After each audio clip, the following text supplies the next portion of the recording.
This talk today is directed more towards a senior citizen who's had some type of arthritic change in their knee and hip. So it'll be limited to both the knee and the hip. And if you guys have any other suggestions as to what you guys want to hear later on, go ahead and write it down on a piece of paper towards the end, and we'll go ahead and set some community talks up with whatever topic you guys want to discuss. So we're going to talk about the knee first today. Basically, what is arthritis and what can it develop from, and how do we describe it? Well, as you read up there, it's progressive pain. It's pain that you've had for a long period of time. It can cause swelling in your knee. It can cause limitations in motion, and it's also a degenerative process. Hence, the people who are here are more of an advanced age as opposed to younger patients who are 30s and 40s and have different types of injuries. So we've developed joint replacement surgery, and nowadays it's different than our main objective was about 30, 40 years ago. Initially, our main objective was just to alleviate pain. Then we realized that we can improve on the implant that we put in patients and help restore their function. And after we developed those two, we decided we need to start developing this implant so it can last a long time. Because what happened initially is that we were putting these implants in patients who were 80 years of age, realized that they could last longer, brought it down to 70, and nowadays, since the implants are theorized to last a long period of time, the ideal age would be around 60 years of age. That way, at least you go through life with one revision surgery down the road. Unfortunately, these joint replacements don't last forever. Right now, they're theorized to last between a good 15 to 25 years, depending on how it's put in, and what plastic you guys have in, and what your activity level is. So here's what the normal knee and the arthritic knee look like. You can see that in the normal knee, your cartilage is nice and smooth. In your arthritic knee, you have different areas of degeneration. You can have different levels of degeneration both on the inside of your knee, the outside of your knee, or even up underneath your kneecap. And it's all going to vary on your anatomy, your genetics, and what you've done in the past. So common forms of arthritis, I'm sure you guys have all heard this, osteoarthritis being the more common type of arthritic problem. Rheumatoid arthritis, which is an immune problem. If you guys do have rheumatoid arthritis, I'm sure you've had it for a long period of time. Septic arthritis, which is an infected joint at one time that was treated. However, the long-term sequelae is still behind. You do end up developing cartilage damage from the infection that you had. And there's also another type of arthritic problem called aseptic necrosis, which isn't necessarily an infection. Aseptic means it's without an infection, but your bone is essentially dying or dead. And according to whoever does these statistics, the rate of total joint arthroplasty is going to just skyrocket within the next 1 to 2 decades. Part of the reason is we're active. There's a lot more of us around, and we seem to be needing joint replacements a lot sooner rather than later, because we want to go back out into the workforce, alleviate our pain, provide for our families, and to be able to function appropriately. So again, like I mentioned, osteoarthritis being the more common type of arthritic problem in the body. Females are affected more than males. The reason why I chose knee arthritis right now to start off with, it's because it's one of the more common joints that's affected.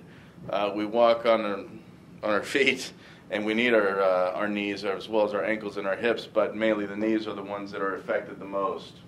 This is just a diagram of a normal joint.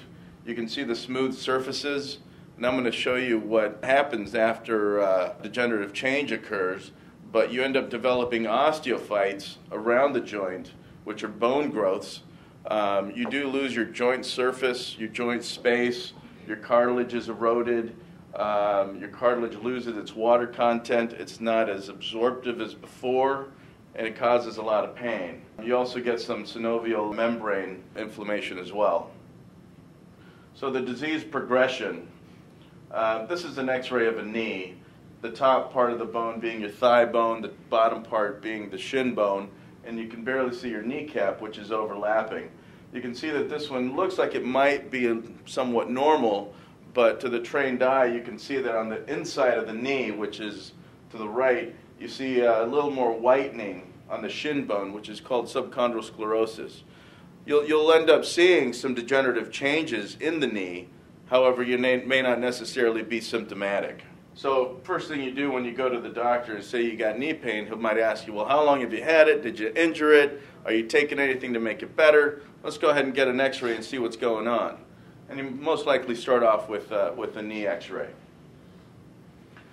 As you can see the disease progression, try to remember the last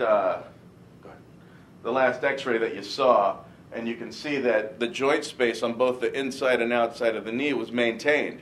In this case, you can see here that a decreased joint space, you can tell that you're going to have degenerated cartilage, you're going to have increased inflammation, which will cause swelling, which will limit your motion and pretty much disable you as time goes on.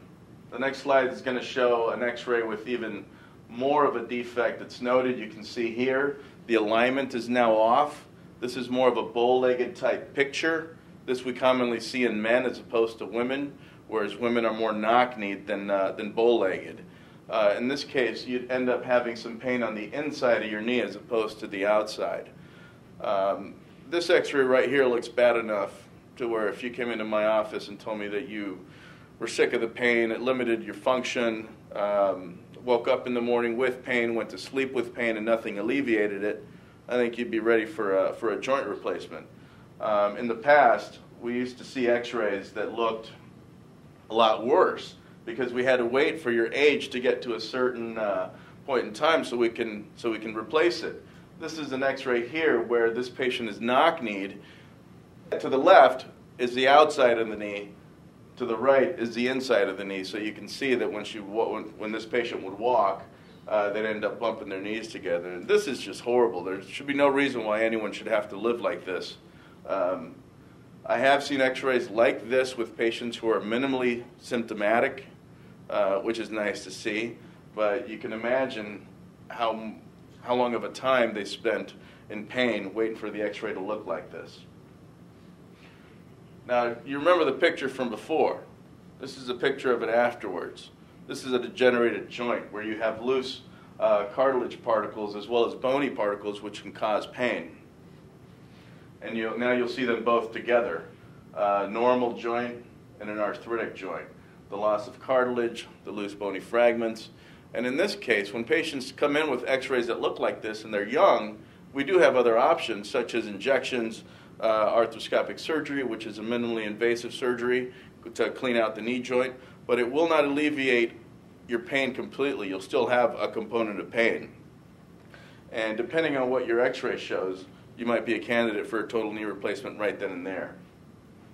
So the one thing that I want to hear when patients come in with arthritis is that they have constant pain. Pain with any type of activity doesn't go away when you rest. It limits your function. Your range of motion is limited. You have trouble getting in and out of your car. You have swelling, and essentially that you can't walk your dog anymore. You can't go out and get your mail. That it really bothers you. These are the symptoms that I need to hear in order to indicate you for a total knee replacement. So what causes osteoarthritis? Pretty much, it's a wear and tear type problem. Anything you guys did in your younger years, playing football in high school, playing sports in college, being on the ground 10, 12 hours a day for decades at a time, carpet layers, being on your knees all the time. And essentially, also your genetics play a role. If your parents or grandparents ended up having severe arthritic changes where they ended up needing joint replacements, you might be a candidate as well. Doesn't necessarily mean that that's the only problem that you have, but it is contributing to your problem as well. So how do we diagnose it? Essentially just like I mentioned before. I need to hear certain things. I need to look at your x-ray. Sometimes I do end up getting patients telling me the same story that an older patient with degenerative osteoarthritis would tell me, but their x-rays look good. Does it necessarily mean that they have arthritis? No, not really. They can have other problems. And there are other modalities and other radiographic studies that we can use to diagnose osteoarthritis. But if your x-ray is pretty obvious, there's no need to obtain further radiographic studies. If your x-ray looks pretty normal, then we can go ahead and get an MRI, which would give us a better idea as to what your cartilage or meniscus, which is a shock absorber in your knee, would look like. And initially, when you see your primary care doc for arthritic problems, they may end up sending you to physical therapy. That's never a bad choice, because if anything, physical therapy is going to help you strengthen the weakened muscles that you have to begin with, and most likely end up preparing you for a total joint arthroplasty if your orthopedic surgeon decides. The heat and the cold, the non-steroidal anti-inflammatory medications, the cortisone shots that you can receive in your joints. We also have hyaluronic acid, which is a viscosupplementation type injection. It's sort of a lube job for your knee. Right now the FDA has only approved it for your knee, but we're looking into studies for your shoulder and hip. Arthroscopic surgery as well, and ultimately a joint replacement if it gets to that. And pretty much I let you know the risks and benefits of the procedure, and you tell me, replace my joint, and then we proceed. So this is just a diagram of what a total knee replacement is going to be. I'm going to go over the basic principles, and then I'll go over the way we do this and and the way other methods are used in order to place total knee replacement to replace your knee. So you can see here, we'll go ahead and show you the femur first, which is your thigh bone, how you cut all the cartilage off. And the way this is done is with specialized instrumentation or a computer, and with the saw, basically, and a pretty generous incision along your knee. So go ahead to the next one. You can see that the cap now is cemented onto the thigh bone. We can use what's called a press-fit prosthesis, meaning that we don't use cement, and that we normally reserve for younger patients or really healthy patients. But in this case, most commonly, you're going to end up getting a cemented prosthesis. Now we go on to the shin bone, where you can see you essentially dislocate the shin bone, cut the top part off, which is the cartilage, and replace it with another piece of metal. And in the middle of the metal-on-metal part is a piece of plastic, which is called a polyethylene liner. These will vary in thicknesses. They'll also vary in how they're made and how they're stored. And that's pretty much what we're trying to perfect now, working with the different companies that we do. Right here is the diagram of the cuts that are made along the knee, the implants that are utilized, and the knee that is now replaced. So you ask, how does my knee stay that way? Well, we do end up making an incision from the front. We preserve the ligaments on either side, both the inside and outside of your knee, as well as the capsule in the back. We do remove the ACL and the PCL. I'm sure you guys have heard of those from the sports guys getting injured in football and baseball. But using that envelope, it'll allow you to move your knee properly. So after surgery, pretty much your physical therapy starts from day one. If I operate on you on a Monday morning, I want you sitting up in bed by Monday night. The next day, I want you walking to your bathroom. It does seem rather painful and sounds rather painful when you think you're getting your whole knee ripped apart and having it replaced. But in a sense, most likely you've been living in pain for a long period of time. The pain that you have from the arthritic changes is going to last a while. I don't think it's going to get better. The knee that you have from surgery should get better. There's about a 95 to 98% chance you'll be pain-free within a certain period of time after a joint replacement. And you're followed up in intervals. I see you in the hospital for the first 3 days, have you come to my office in 2 weeks, take your staples out, 6 weeks, 3 months, 6 months, or a year. Now, this is the conventional method of doing a knee replacement. You can see the picture up on the top, on the top right, where the knee is bent. Towards the right is the patient's head, and you can see his thigh. Towards the left is the patient's shin bone. There's a large metal rod that's pictured up on the top left that's in his thigh bone. This is a conventional method. This is the way we normally do it. This is the way a lot of surgeons do it.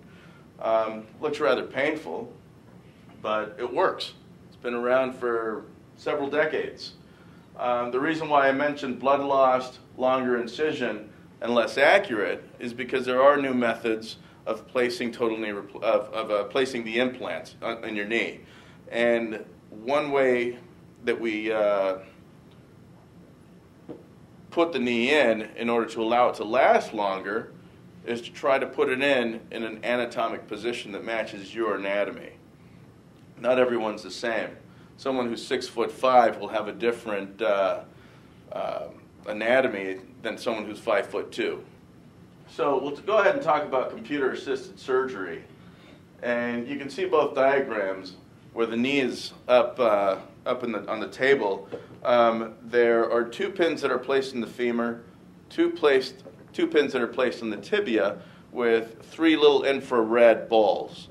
And they're all sort of interconnected to a computer with an infrared scanner.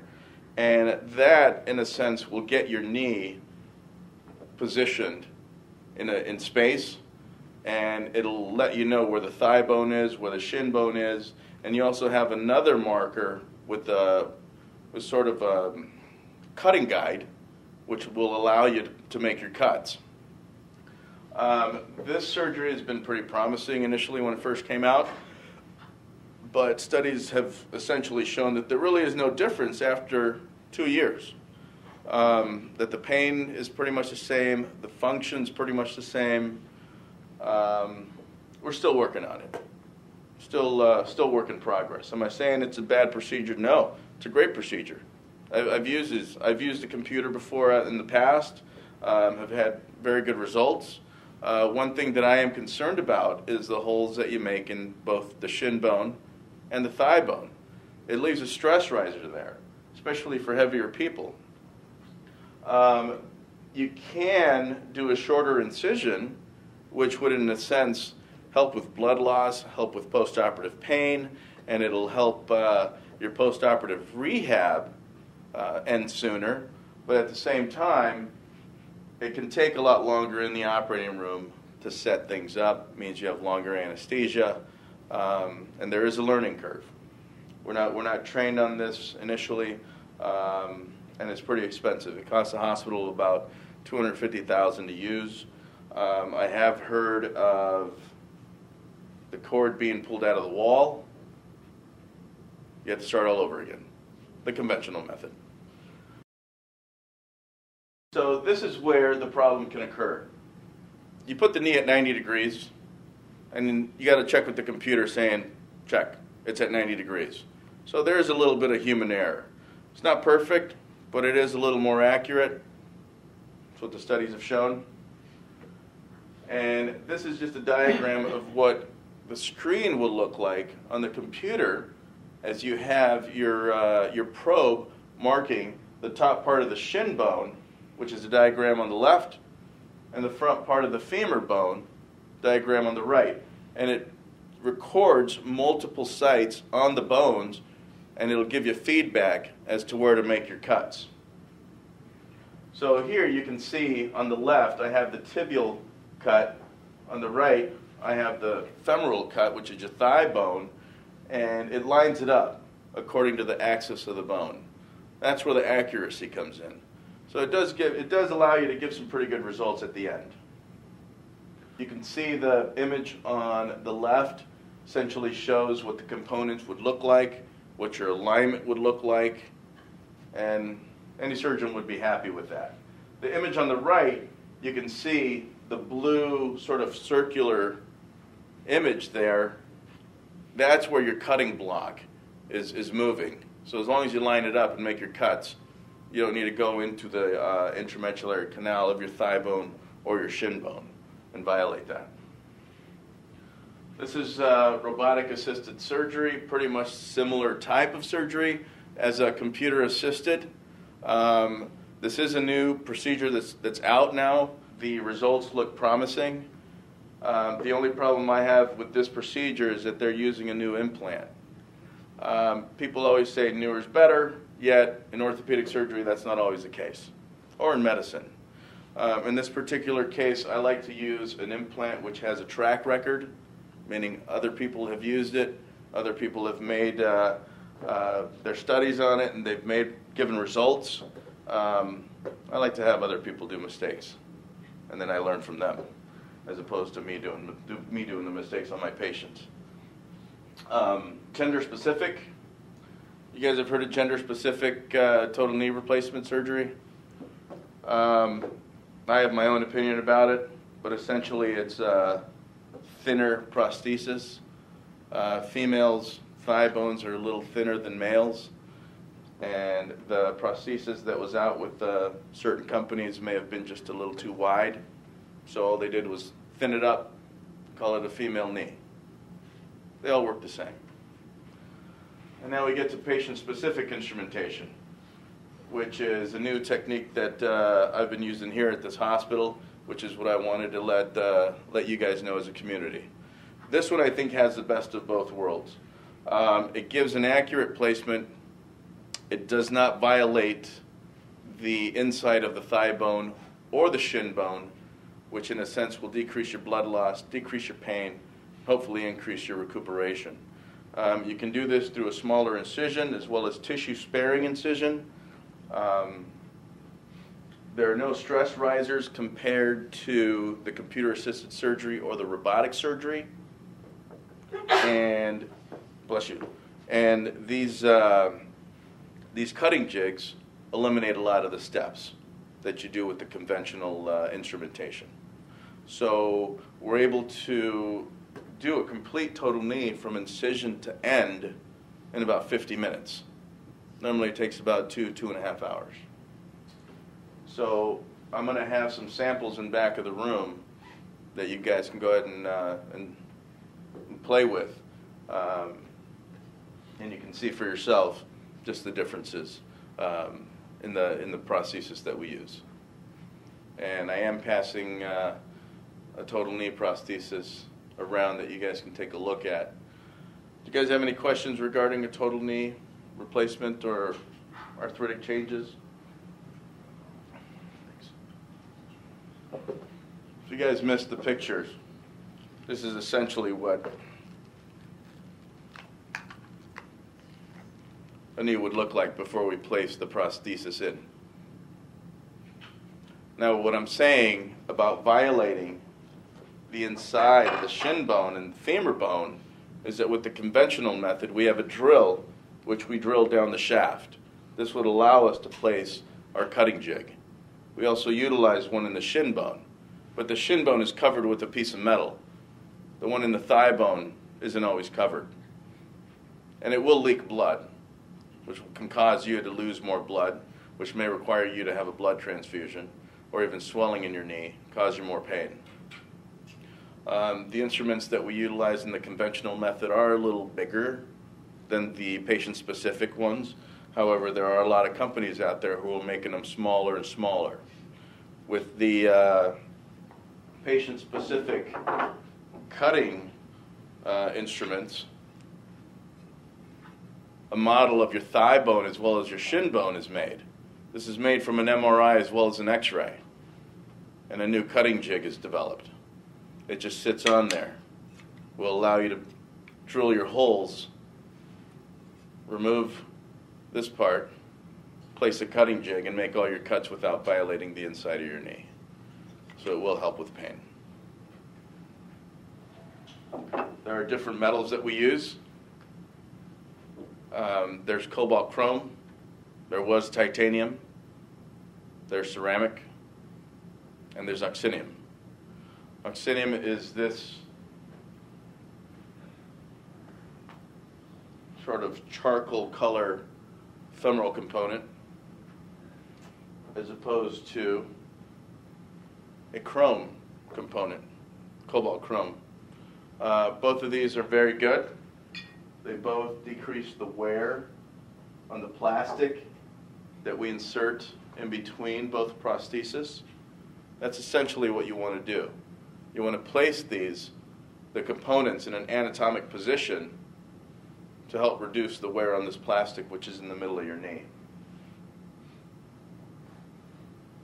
So that would be your new knee. I want to thank you guys for coming. I hope this helped.